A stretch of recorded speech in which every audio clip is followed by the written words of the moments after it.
Ey güzel canan, sözlerin ilham verir. Alemde senin tərifin hiç bitmir.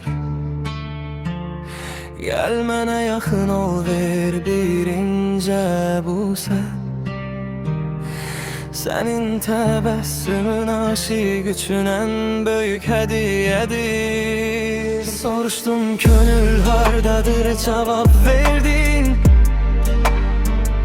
Hiç sorma, tapılmaz onu axtarsa da insan. Rəhmet gözyaşımı sel kimi axıtdım.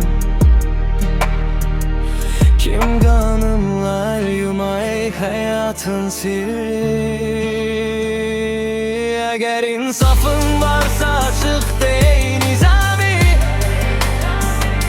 Sənlə necə davranmalı ey insanın ən gözəli.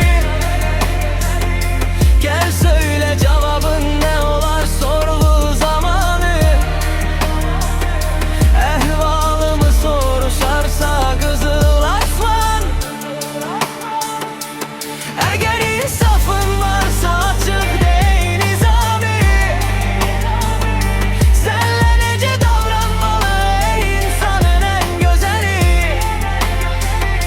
Gəl söylə cavabın nə olar sorğu zamanı. Əhvalımı soruşarsa qızıl aslan.